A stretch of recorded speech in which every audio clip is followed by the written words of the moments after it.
DC here. Hi guys and gals. Well, hope you're well. It is Sunday, and I'm walking home after church. Mrs. DC was not with me today. Mrs. DC was not with me today. She's getting better. Like I was saying to a few people, thanks to prayers and pills, now to just only prayers. So she's basically not taking anything extra. She does take something for her asthma, but that's something else, which has nothing to, she does anyway. So it's slowly getting better. But there's a lot of people that come to our church, and the room is just completely, packed. And so I guess the thing is that, as she said, she didn't want to be surrounded right now by people, and I guess also probably just wasn't feeling up to it, to be there for a couple hours, because that's about the time it takes for our service. It's a rather long one. Someone asked me, not somebody here, but someone else, what was like the population of our church, and I said, well, it's interesting because it's probably 50% African, about, and there's Africans in the leadership as well, but there's a lot of Africans. And once I was talking with somebody who let out, so there's a lot of African Americans, and I said, no, I said a lot of Africans. I don't think there are any people from the United States of color in the church. It's all Africans. That's an interesting fact, actually, because if you look at the way church populations have evolved over the years, there's a lot of people, basically a lot of churches in Africa.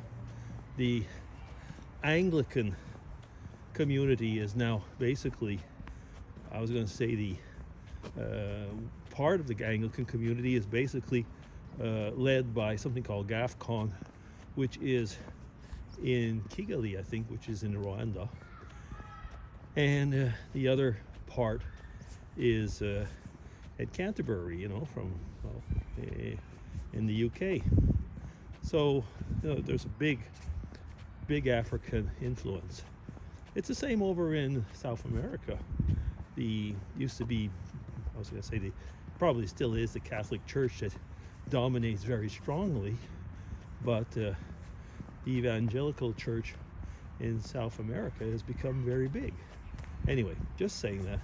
It's an interesting fact, but also it's really, I was going to say, kind of amusing when it comes to the cultural differences when you have about 50% of the church are African. So I mean, a lot of them have been living in Switzerland for many years, so they might have a Swiss passport like I do. I don't know. I don't actually bother to ask those things, but it's a cultural thing. I'm just saying it that way because like when we have the worship and so on, it's much more free, much more I was gonna almost say dancing, and there's a lot that's going on. And at the same time, from what I've seen, it is not quite as much as some, let's say, Pentecostal churches which I've been to in town. So we're kind of like somewhere in the middle, because I mean, my own theology is probably somewhere between, I was going to say, Calvinist, Baptist, and I was going to say, and Brethren. So no, anyway, I won't get into that, because that would be a series of vlogs. But anyway, it is interesting.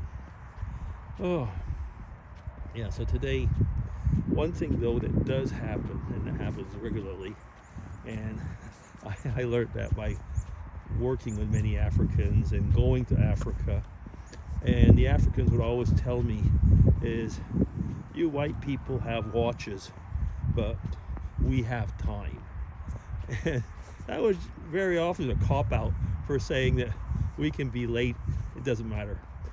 But but over at the church, there's a lot of people, I guess they have like this opinion, is that as long as you're singing, it's not yet preaching, so I can be late. And I have to admit, and it's not trying to be, some people say that might be a racist comment. It's a cultural comment, that it is true that not all, but a group always arrives late. And yeah, it's always the same ones. And so it's just kind of a, I'm making the comment. I'm just saying that it happens. That doesn't take away their sincerity, not at all actually. But I kind of smile because many years ago, it would have irritated me. It would have probably irritated me a lot because I've always been a person who likes to have, if I have a schedule, I keep to it. If I have an appointment at a certain time, I'm there. And I have learned over the years that that is really not the case with many cultures. And with certain cultures, it is actually seen as impolite to be on time. Yeah, I had to get used to that. For example, in Spain, Spain is not quite Africa, although some people might say it almost is, but it's the same, especially if you're going down towards the south of Spain.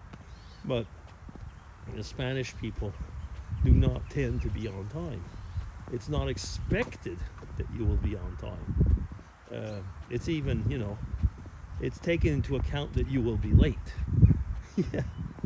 So if you're on time, the people that are having you over will not be ready.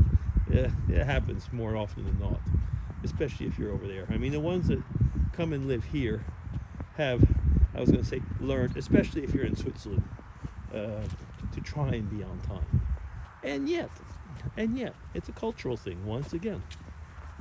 In Switzerland, you have, amongst others, you will have the Swiss Germans, who are very clip and klar. It's going to be, that's the way it is. It's we try to have it, if it says it's on time at this hour, you do it.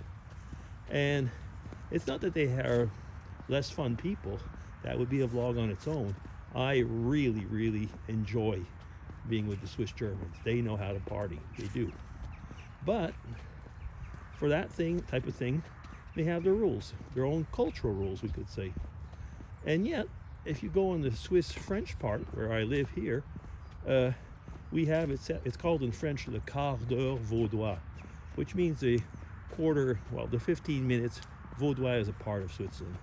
So it basically means that you're allowed 15 minutes.